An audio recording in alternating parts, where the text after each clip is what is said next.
And now instructing the Navy to rescind medals that were awarded to the prosecutors who handled Gallagher's case. Christina Coleman is live in Los Angeles with that story. Christina, good morning. Good morning, Sandra. Well, Navy officials confirming this morning the Navy Secretary has taken back those honors. The 4 prosecutors who argued the case were awarded Navy Achievement Medals 8 days after decorated Navy SEAL Edward Gallagher was found guilty of only 1 of 7 charges he was facing. The president tweeted last night, "The prosecutors who lost the case against SEAL Edward Gallagher, who I released from solitary confinement so he could fight his case properly, were ridiculously given a Navy Achievement Medal. Not only did they lose the case, they had difficulty with respect to information that may have been obtained from opposing lawyers and for giving immunity in a totally incompetent fashion." This comes just weeks after a jury of 5 Marines and 2 sailors, all war zone veterans, acquitted Gallagher of murder.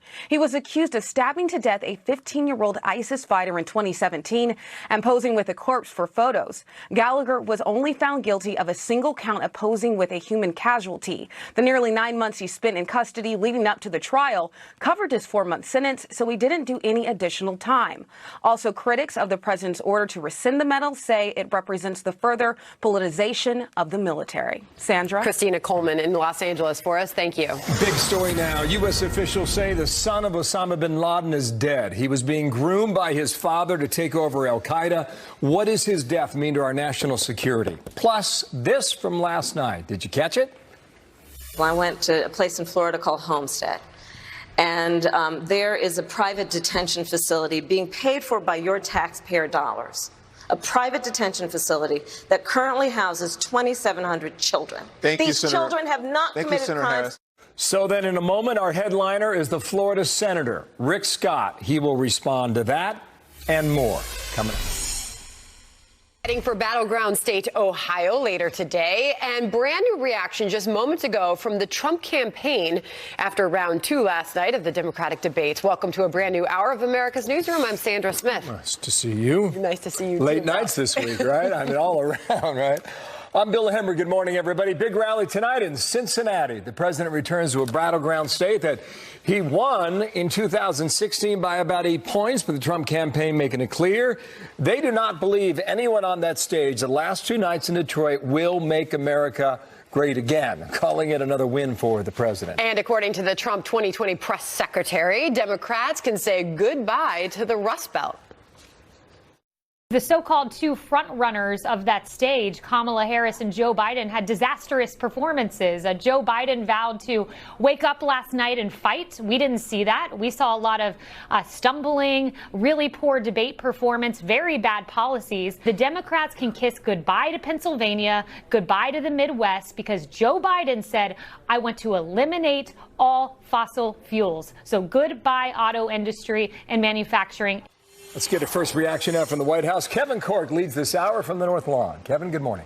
Good to be with you all. You heard Kayleigh also say there was plenty of, quote, stupid socialism. So a very interesting and strong reaction from the Trump administration. The president, for his part, taking to Twitter to make known his thoughts about his thoughts on the debate last night, the second debate by the Democrats. Let me take you right to Twitter so I can share just part of his thoughts. He said this: "The people on stage tonight and last were not those that will either make America great again or keep America great. Our country's now breaking records in almost every category, from stock market to military to unemployment. We have prosperity and success like never before. It will soon be time to choose to keep and build upon that prosperity and success or let it go." He ends by saying this, Bill: "We are respected again all over the world, all around the world, that is. Keep it that way. I said I would never let you down, and I haven't. We will only grow bigger and better and stronger together." Well, that was not, repeat, not the view of the assembled Democrats last night on stage in Detroit, many of whom, by the way, took aim directly at the president's policies, which they claim have failed the American people time and time again. In fact, one candidate said he was certain the president was watching and, believe it or not, actually enjoying last night's debate. Let me just say that the person that's enjoying this debate most right now is Donald Trump, as we pit Democrats against each other, while he is working right now to take away Americans' health care. Cory Booker there. You also saw a picture there of Tulsi Gabbard, who had a very strong attack on Senator Kamala Harris. So the back and forth happening last night. And while the Democrats' bill looked to whittle down the field, the White House is looking to build upon that intra-party squabble with, as you pointed out, a massive rally in the key swing state of Ohio tonight, a state the president won comfortably in 2016 over Hillary Clinton. Now, that rally, of course, is coming up later today. We certainly expect to hear from the president before he makes his way to Ohio. And as we get that, I promise to pass it along. But for now, back to you. Good deal. Thank you, Kevin. Nice to see you. Kevin Corker, the White House. You too. Our next guest is from another key battleground state, Florida, and he is our headliner this morning, Republican Senator Rick Scott. Senator, good morning to you. Thank you for being here. Good morning. Well, they're clearly not playing for Florida. I mean, socialized medicine, take away your health care, open all the borders, the Green New Deal, raise taxes on everybody. That's not exactly the way you would win Florida. There were some brawls on that stage last night. What overall have you thought so far about the last two nights and the Democrats on that stage? I mean, they've gotten so far to the left. First off, think about it. They call themselves progressive. I grew up in a very poor family. These guys, they're all regressive. What they're going to do, they're going to take us back to a time where you couldn't get a job. I mean, think about this. They're going to raise taxes on everybody, and that's going to help our economy. The Green New Deal is going to kill jobs. What they're doing is just playing right in to help Donald Trump make sure he wins. Amazing to see that there they were standing in Detroit. Michigan, a key state for 2020. You saw how close it was in 2016. Not a lot of talk about how to fix things in Detroit on that stage. So how overall do you think that they played in the state of Michigan? I don't think they're playing well anywhere, because the average American does not want the borders to be open. They want to have security in this country. They don't want higher taxes. They want lower taxes. They don't want to. They want somebody that says, I can take care of the environment and I can grow the economy at the same time. We did it in Florida. You can do it. And I've not talked to anybody that says, I want to get rid of, if I have my employer-sponsored health care, I want to get rid of it and move to socialized medicine with long waits. Nobody thinks that way. So they're losing everybody in the way I look at it. A couple things here for our viewers in Michigan. Results from 2016, the president beating Hillary Clinton by a nose, 0.4%, literally there. In Florida, your home state, 1.2%, still real close, but based on elections these days, 1.2% sometimes can be a mile. Kamala Harris went after immigration last night. She went after the border issue, and she chose to focus it on Homestead in Florida. And she described going to a detention facility there the following way last night. I went to a place in Florida called Homestead. And there is a private detention facility being paid for by your taxpayer dollars. A private detention facility that currently houses 2,700 children. I saw children lined up single file based on gender, being walked into barracks. These children have not committed crimes and should be not treated like criminals. Senator Bennett, what's your response? I'd like to get your response on that, too. And what she said was that she went there and she's a member of the U.S. Senate. She was not allowed to go in. So she walked down the street, got a ladder to look over a fence, and that's where she says she saw the children lined up in single file lines according to gender. Have you been to this facility, sir? Well, I've been down to Homestead, but if you look at this was opened in 2014. Where was Kamala Harris in 2014? Where was Elizabeth Warren in 2014? You look at this whole group of people up there. They would have 200 years experience elected in the Senate and things like that. And what have they done? Did they secure a border? No, none of them. They've never secured a border. Have they fixed our asylum laws? All their policies are causing this problem, and now they want to just say, let's just open the borders. Let's just don't do it. We'll just let everybody in, whether you're a terrorist, whether you're bringing in drugs. I mean, we know there's a lot of wonderful people who want to come in, but there's also terrorism and there's drugs coming across the border. We've got to have a border. Senator, we were able to confirm this morning, per officials, that Osama bin Laden's son has been killed. What does this mean for our country? What does this mean for our national security? Well, it probably gives some finality to the people that lost their loved ones in 9/11. Unfortunately, it seems like we're going to fight terrorism for the rest of our lives. There's people that just don't like our way of life. But we have a great military, and they're going to continue to try to keep us safe. I'm glad that we have after Barack Obama cut our military, now we're spending more money, record amounts of money on our military, and we've got to keep doing that because we've got some enemies all around the world. There were how would you scant mentions of foreign policy the last two nights? Here was one of those, Tulsi Gabbard slamming the president over al-Qaeda. She said this. The problem is that this current president is continuing to betray us. We were supposed to be going after al-Qaeda, but over years now, not only have we not gone after al-Qaeda, who is stronger today than they were in 9/11, our president is supporting al-Qaeda. She's making the case that support for the government in Saudi Arabia is in turn helping al-Qaeda there. How do you respond to that? And just from an overall perspective, what did you think of the dearth of discussion on foreign policy? What's the primary responsibility of our federal government? And that's to keep us safe. Make sure we have a strong military and keep us safe. Let's remember, the Democrats, Joe Biden was there. Democrats had 8 years to try to solve all these problems. They left Trump with unbelievable numbers of problems. North Korea, China, Russia, Iran, problems in the Middle East. And they want to sit here and attack the president who is trying to get out of conflicts. He doesn't want to continue conflicts. So, I mean, it's disingenuous what they're doing. All right, a big vote today on legislation that would avoid a $125 billion discretionary spending cut next year. Senator Scott, how do you plan to vote? Well, look, I know a lot of people worked really hard on this. The president, Steve Mnuchin, Mitch McConnell, Richard Shelby in the Senate. But and I like the fact that we're putting the money in for the defense. I'm very supportive of the defense. But it's you know, I can't vote for it. I mean, we've got $22 trillion worth of debt. We're running $1 trillion deficits. We've got to figure out how to live within our means, make tough choices. We've got to run this country better than we've been running it. We can't be running it with these big deficits all the time. So you're a no? I'm a no. Can they get enough Republicans to pass it, or does this fail? Well, I've not been involved in the vote count, but I represent the state of Florida. I know that we continue to borrow this money. Our kids and our grandkids are going to have to pay for it. Sometime we have to stop saying, both Republicans and Democrats get everything they want, and we're going to have to start making some tough choices. And it'll be hard. I had to do it in Florida. I had to go through line by line through the budget, and nobody likes that. They want all their pet projects. And there's lots of waste. We had the GAO said that we spent $150 billion in improper payments last year, and everybody seems to be okay with that. And right now, no one's worried about the deficit and the debt. There's a day of reckoning with this. Senator Scott, real quick before we let you go, heading ever so closer to 2020 and your state playing such a key role in 2016 as we look forward, any predictions how 2020 turns out for your Trump's state? Trump's going to win. Yeah, Trump's going to win. I mean, you look at, all he has to do is talk about what the Democrats are doing. Open border, take away your employer-sponsored health care, socialized medicine, the Green New Deal, and he wins. Oh. Got it. Senator, thank you for your time. All right, have a good day. Rick Scott from Florida, you bet. Thank you. Got a Fox News alert right now. Gas line explosion killing at least one person overnight.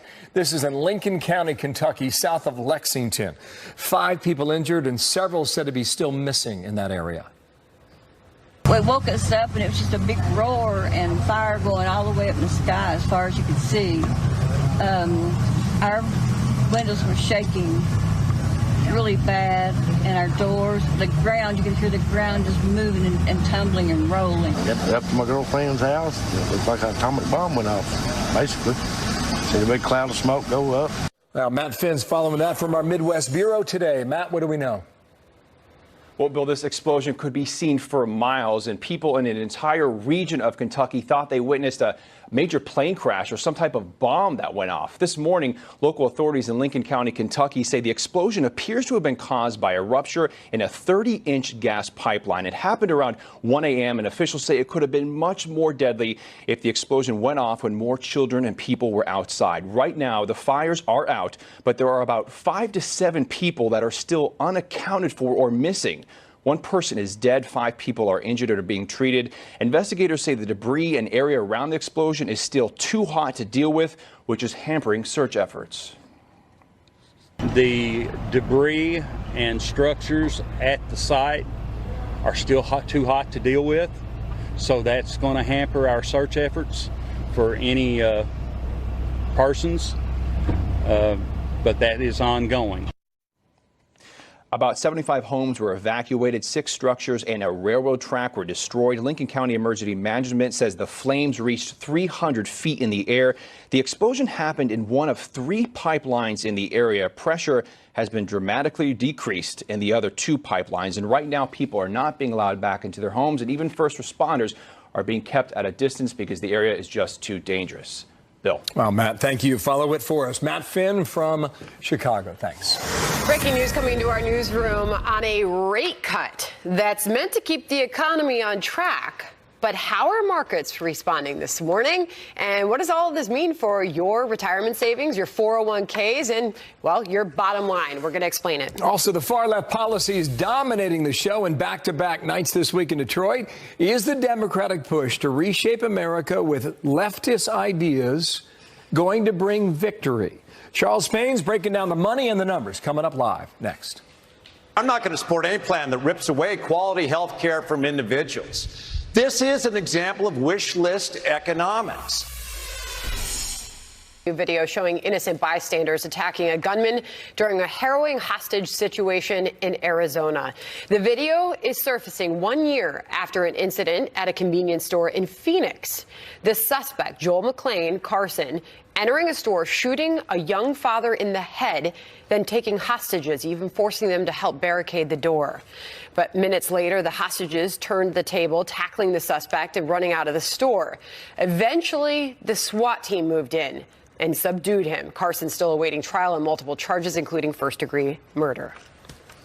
A little bit tired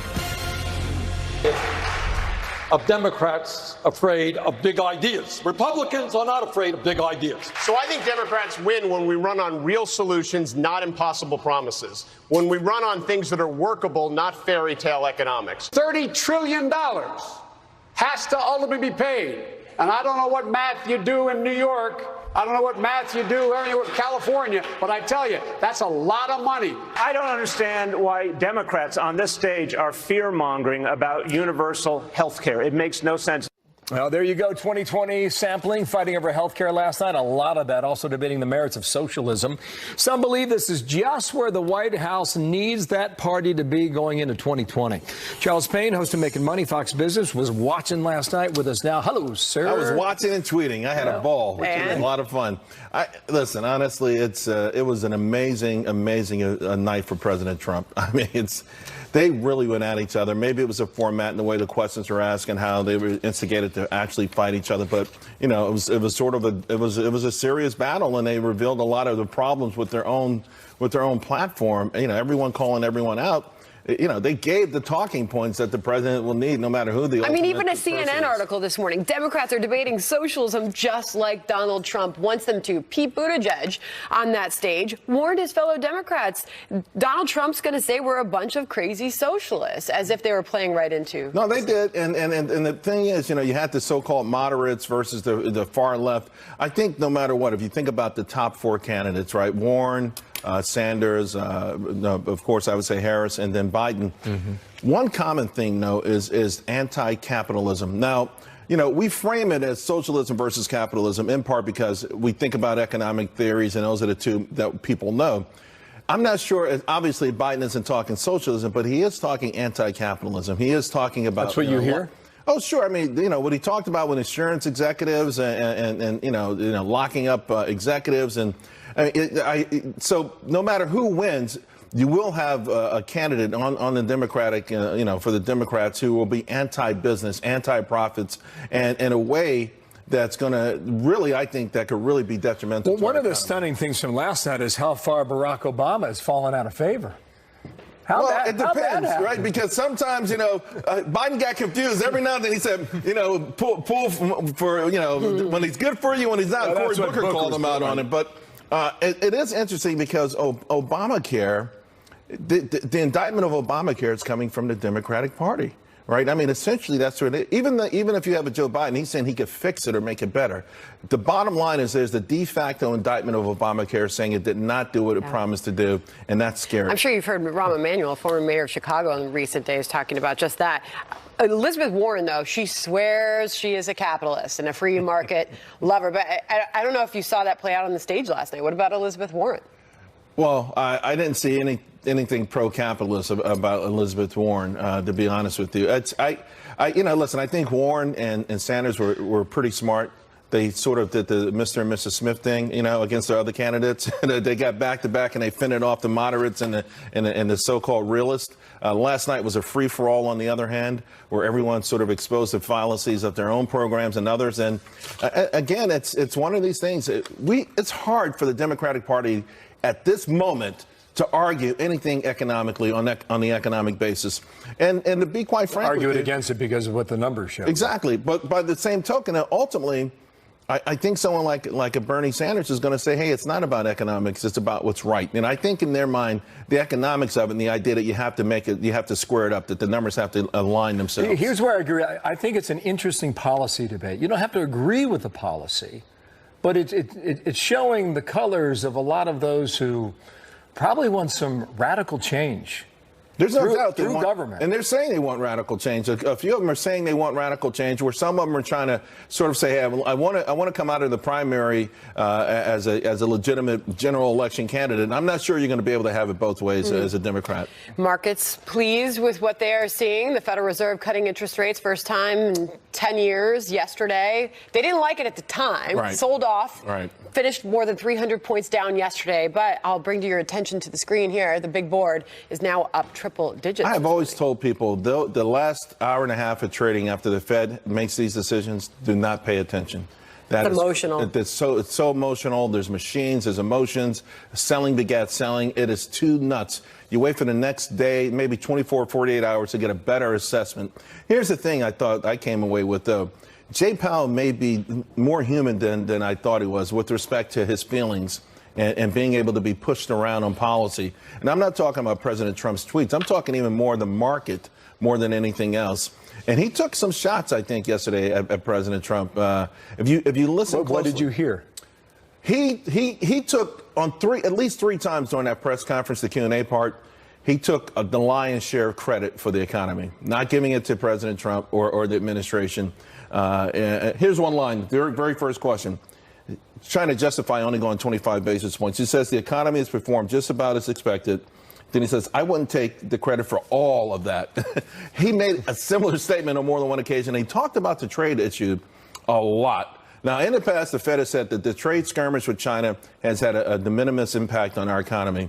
Yesterday, he talked about it like it's become this big, giant... Big headwind. Right. Not just for the U.S., but for a lot of people all over the world. That's the first time he's spoken like that, and I think it's because he felt that some people may believe that the 25 basis point cut, he was being pushed around by the White House. And his answer to that is, well, I'll get a little tougher and condemn President Trump. Just real quick before we let you go, what does this interest rate cut mean for people at home now that it's happened? Well, it should mean lower mortgages. It should mean, some of these things have already started to happen, though, right? So more money being able to circulate in society easier. That means that people have a greater chance of accessing it, whether to start a business, buy a house, or even, some other things. So it should be good for the economy. More importantly, though, they didn't put the speed bumps out there. So those wage gains should continue. You think the Fed get it right, yes or no? I think the Fed got it right. Far? I think they got it wrong in December for sure, and this was a makeup for that. Okay. Yeah. Got it. Charles Payne. You got it. Thank Thanks you. a lot. Meanwhile, the spotlight on the economic conditions of Baltimore, continuing the feud between top Democratic Congressman Elijah Cummings and the president. But now a new op-ed says this, quote, brawl may be sending racism into political abstraction. The man behind that piece is here to explain. Also, as a Democratic pile-on from just about every direction, Vice President Joe Biden fighting to defend everything on his record, his time in the Obama years to his future plans for the country. The A-team is ready to roll on that and more next. I think the good news for Joe Biden is this was maybe the best he could do. And the bad news is this may be the best he could do. A teacher always allowed her students to know that she was allergic to bananas, deathly allergic. According to a staffer on security, 3 students smeared her classroom door and doorknob with bananas. Then they threw some at her in the classroom. that could be attempted murder. All of the kids know that she is definitely allergic to bananas. If it touches her, she will go into anaphylactic. She starts to change colors. They gave her one EpiPen, it wasn't working. They gave her another EpiPen. Her throat was starting to close up. They're definitely going down for expulsion. That is nuts. She was rushed to the hospital. She did recover. She's okay, but all 3 students were sentenced to probation through the juvenile court system there in Columbus, Ohio. Incredibly scary story. Anybody who knows anybody, a family member, a friend with a food allergy, it's a very serious thing. Vicious stuff, right? All right, on to Iran firing back after the Trump administration slapped sanctions on its foreign minister. White House National Security Advisor John Bolton laying out exactly why they decided to take this action. We've frozen any assets he has in the United States. We've restricted his activities and those of people who do business with him. And it sends a signal that we consider Javad Zarif, the foreign minister, an illegitimate spokesman for Iran. Ellison Barber's live from Jerusalem this morning. Ellison? Sandra, you can imagine Iran is not happy about these sanctions. The Revolutionary Guard called them ridiculous, illegal, and unwise. The target, Iranian Foreign Minister Mohammad Javad Zarif, says that the sanctions have no effect on him or his family. He says he has no property or interest outside of Iran. But Zarif thanked the U.S. for, quote, considering me such a huge threat to your agenda. Both Zarif and Iran's President Hassan Rouhani seem to be mocking the U.S., suggesting the sanctions show the Trump administration is afraid. At the same time, they are lambasting them. Here's President Rouhani. They are resorting to childish behavior, regardless of what interpretation one makes. There is no other way to see it other than childish action. They were claiming every day we want to talk, with no preconditions. We are ready to talk to Iran's government at any time. And then they sanctioned the foreign minister. The U.S. Navy's Fifth Fleet says they hosted senior representatives from allied and partner nations in Bahrain yesterday to discuss an international maritime security initiative aimed at promoting safe passage through the Persian Gulf and the Strait of Hormuz, where most recently a British oil tanker was seized by Iran's Revolutionary Guard. Fox News has told representatives from the United Kingdom were at the meeting in Bahrain, but beyond that, the British Royal Navy would not comment. Germany says it will not join a U.S.-led coalition, in part because they do not believe the U.S.'s policy of maximum pressure is a good one, and they also want to preserve the 2015 Iran nuclear agreement. Sandra? Ellison Barber, thank you. So the president now calling out the prosecutors in the trial for Navy SEAL Eddie Gallagher, what the president's doing to penalize the lawyers who went after him. Plus this moment from last night. Did you see it? Roll it. We currently have a president in the White House who obviously does not understand the science. He's been pushing science fiction instead of science fact. The guy thinks that wind turbines cause cancer, but what in fact they cause is jobs. Well, that was Democrats sounding off on climate change last night, but was it really what people in the Rust Belt wanted to hear? The Trump 2020 team says the election of one of those candidates means goodbye to jobs in the Midwest. We'll be talking to campaign press secretary Kayleigh McEnany. She'll join us live next. Wall Street open for business. The Fed cut the interest rate yesterday, first time in more than a decade. Fed chair suggesting there would not be more cuts coming, but they're watching it carefully. That prompted a sharp sell-off in stocks, and well, they came back a little bit in the afternoon, so we'll see where we go today. The president, none too happy. Here's what he tweeted yesterday afternoon. What the market wanted to hear from Jay Powell and the Federal Reserve is that this was the beginning of a lengthy and aggressive rate-cutting cycle, which would keep pace with China, the European Union, and other countries around the world. As usual, Powell let us down, but at least he is ending quantitative tightening, which should not have started in the first place. No inflation. We are winning anyway, but I'm certainly not getting much help from the Federal Reserve. End tweet there. That was the first rate cut since 2008, so hence him saying that the quantitative tightening had come to an end. But the markets sort of, you could pass this one off as sell the news. The markets were anticipating that quarter-point cut, I should say, but now maybe no more in the future. So the argument that's being made now, Sandra, as you well know, is that other countries are beating us in interest rates because their rates are lower, and the U.S. cannot stay competitive with European allies, those in Asia, et cetera. And that's kind of what the president's driving to. You can debate whether or not that's the fair direction for our economy. Markets are still going strong, though. We're still at record numbers for the stock market. Yeah. Earnings up 5.7% from a year ago. Yeah. Jobs are good. And the market is rebounding this morning. It's up out of the gate, first couple minutes of trading. We'll keep watching it for you. Here, whether you tried to stop them or not, using your power, your influence in the White House, did you think it was a good idea, or do you think it was something that needed to be stopped? The president came along, and he's the guy that came up with the idea. If you want to be president of the United States, you need to be able to answer the tough questions. Did you say those deportations were a good idea, or did you go to the president and say, this is a mistake, we shouldn't do it? Which one? I was vice president. I am not the president. I keep my recommendation in private. Mr. Vice President, you can't have it both ways. You invoke President Obama more than anybody in this campaign. You can't do it when it's convenient.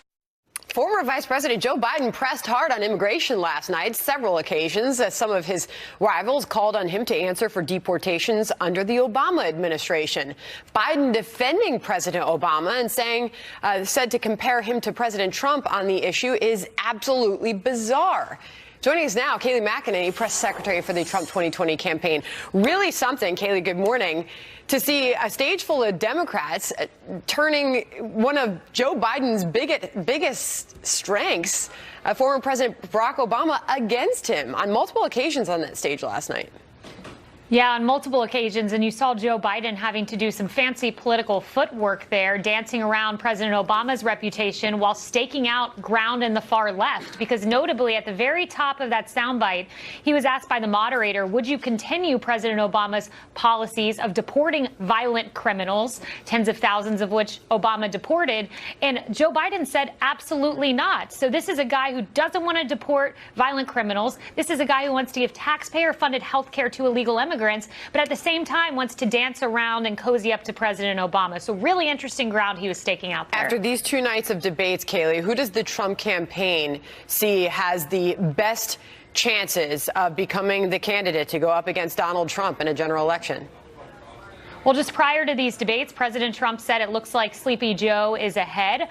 We certainly would take him on as a competitor, willingly so. This is someone who has far-left policies. He's not among the 1%ers, and by that I mean those who are statistically insignificant, irrelevant, but yet are moderate, like Tim Ryan and Steve Bullock. He's not in that crowd. This is someone who I noted, taxpayer-funded for health care for illegal immigrants. He wants to crowd out private insurance with a public option. This is someone who supports the Green New Deal. So if it's Joe Biden, we're ready, because President Trump's success can beat Sleepy Joe any day. Did anybody make a move last night, potentially posing a bigger threat than Joe Biden?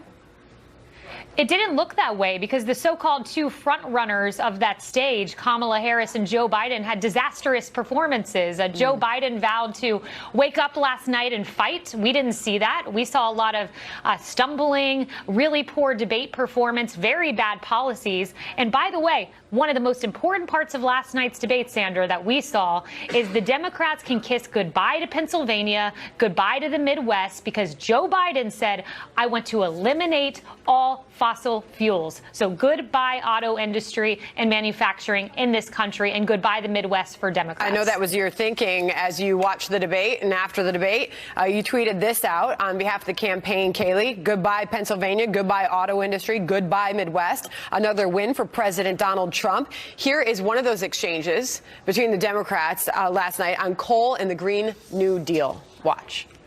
The science tells us we have to get off coal in 10 years. We will end any subsidies for coal or any other fossil fuel. We must have and adopt a Green New Deal. Why not actually invest in the green jobs? That's what the Green New Deal is about.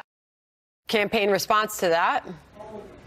Yeah, our campaign response is it took President Trump to bring back manufacturing in this country. He's added more than 500,000 manufacturing jobs. That comes after President Obama and Vice President Biden lost 193,000 manufacturing jobs. So President Trump reversed the trend.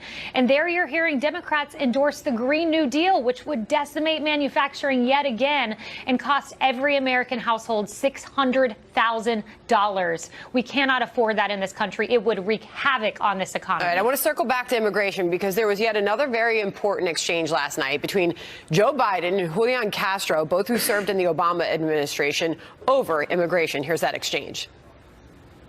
the secretary, we sat together in many meetings. I never heard him talk about any of this when he was the secretary. What we need are politicians that actually have some guts on this issue. Thank you, Secretary. Mr. Vice President, please your response. I have guts enough to say his plan doesn't make sense. Here's the deal. The fact of the matter is that, in fact, when people cross the border illegally, it is illegal to do it unless they're seeking asylum. It looks like one of us has learned the lessons of the past and one of us hasn't. Joe Biden. What we need are politicians that actually have some guts on this issue. Thank you, Secretary. Mr. Vice President, please your response. I have guts enough to say his plan doesn't make sense. Here's the deal. The fact of the matter is that, in fact, when people cross the border illegally, it is illegal to do it unless they're seeking asylum. It looks like one of us has learned the lessons of the past and one of us hasn't. Joe Biden there, Kaylee, arguing for some criminal penalties for unauthorized border crossings. Did he make his point, and who won that exchange? Well, he didn't make that point, and here's why. So Joe Biden says he still wants it to be a crime to cross the border, but literally moments before that, he said he would absolutely end Obama's deportation policy. So if it's a crime to cross the border, but you don't want to deport the criminals who have crossed this border and remove them from the United States, you are an open borders advocate, just like your peers who want to decriminalize. So Joe Biden cannot escape this far left label. He's trying desperately to preserve the centrist lane, but there's no centrist lane in the Democrat primary, and we will point that out in a general election. You mentioned Ohio. The president heads there for another campaign rally tonight. What should we expect to hear from the president, Kaylee? Yeah, that's right. I'll be heading out to Ohio to meet the president there in just a bit. And we're going to hear about the soaring economy. I mean, you've got a vision between job production with the USMCA, which would revive this country economically, protect our union workers. And then you have the Green New Deal, which would devastate the country. So you're going to hear from the president tonight about the economy, the great successes we've had, and how they're all reversible should one of the crazies that we saw last night take over. Trump 2020 press secretary Kaylee McEnany, thank you. Thank you. 21 before the hour. Is this a key piece of evidence now in the case of a missing mother of 5? Details on a bombshell new report today out of Connecticut. Coming up. Plus, police unions and lawmakers making a new push for accountability as more officers have been doused with water on the streets of New York City. Next, we'll get both sides to react, from the NYPD to one of the lawmakers pushing for that change. Says you don't dump a bucket of anything on a police officer. How dare you expect New York City police officers to accept what you won't accept? We're out there doing a job. Police have reportedly discovered a blood-stained shirt they suspect Connecticut mother Jennifer Dulos was wearing on the day that she disappeared more than 2 months ago. The Hartford Courant is reporting that officers found the shirt in a trash bin, along with sponges and mops that also contained traces of blood. Authorities have charged Dulos' estranged husband and his girlfriend with tampering with evidence. The street is uneasy, and the street is turning against New York City police officers. We now have individuals literally drenching on-duty police officers with buckets of water during routine patrols. This legislation will criminalize this despicable behavior. Hopefully my colleagues in Albany will support this legislation from both sides of the aisle, because if that's what they care about, the true safety of our law enforcement, they will. Have New York lawmakers, police union members responding to a series of water attacks against law enforcement here in New York City. They're proposing legislation that would make it a felony to throw water at an officer. Ed Mullins, president of NYPD Sergeants Benevolent Association, Mike Riley, New York State Assemblyman for Staten Island. So we've got the politician, we've got the union rep here. How you guys doing? A good morning to you. Yeah, I grew up in Ohio, and I've looked at these videos, and every time I see them, I think, heck, if I'm 15 years old and I'm doing that to an officer, I'm in handcuffs. Why is that not the case here? Well, you don't have Mayor de Blasio in Ohio. You don't have Police Commissioner O'Neill in Ohio. You don't have the Pantaleo effect that has now crippled the NYPD. Pantaleo is the officer who was connected to the Eric Garner. Tied the hands, correct. It's tied the hands of NYPD and pretty much law enforcement. We had a sergeant that was involved in a shooting, disciplined, indicted for murder.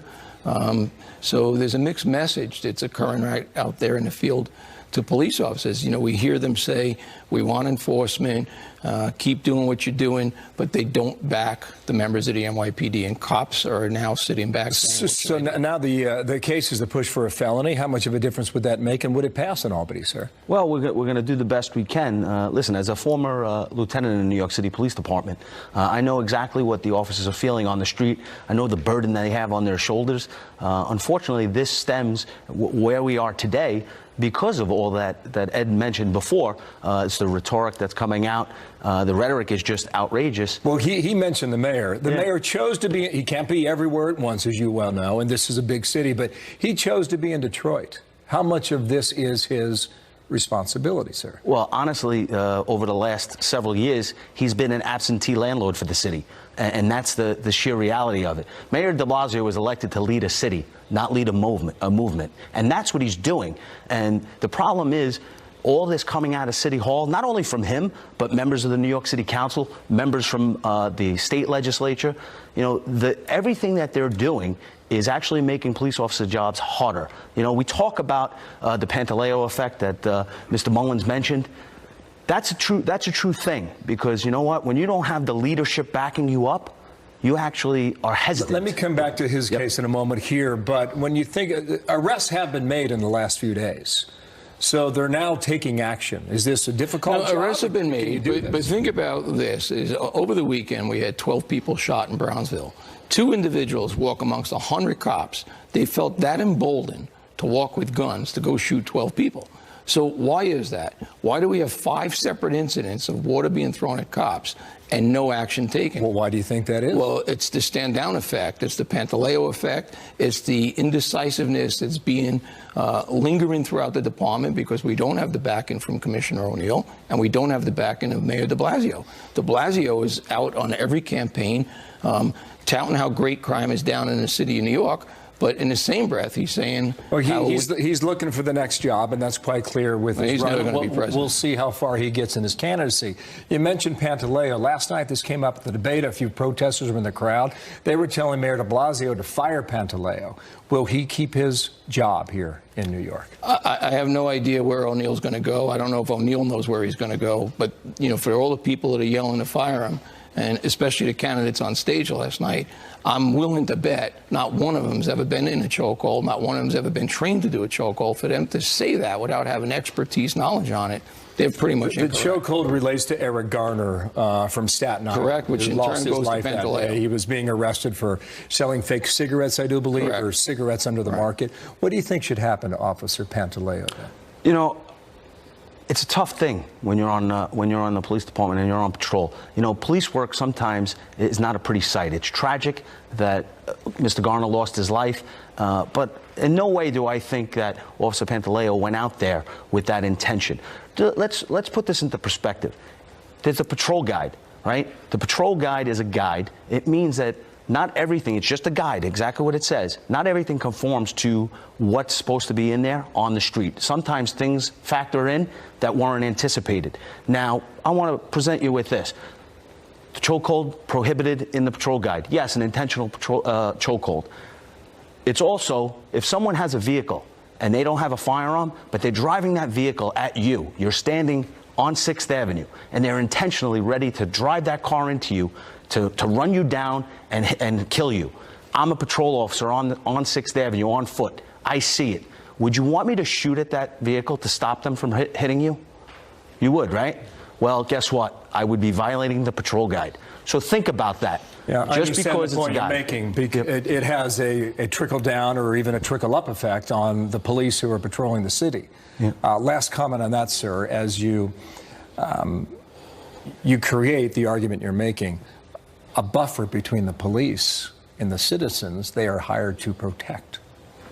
Well, it really comes down to policy, and it comes down to what should have been established day one when this incident occurred, where Commissioner Bratton and his chiefs should have came right out and explained what the policies were of the department and what, in fact, was a chokehold. Do you think this is unique to New York, or do you see it elsewhere? Oh, I think this particular case is clearly unique to New York. What I do know is they had a very the similar overall case. theme you're trying to express. Right. I think it's elsewhere also. But elsewhere also, they had a case like this in Las Vegas. In fact, the NYPD sent someone to Las Vegas to talk to experts on chokeholds. They were told it wasn't a chokehold. They didn't like what they heard, and they packed up and they left. So it's political here in New York.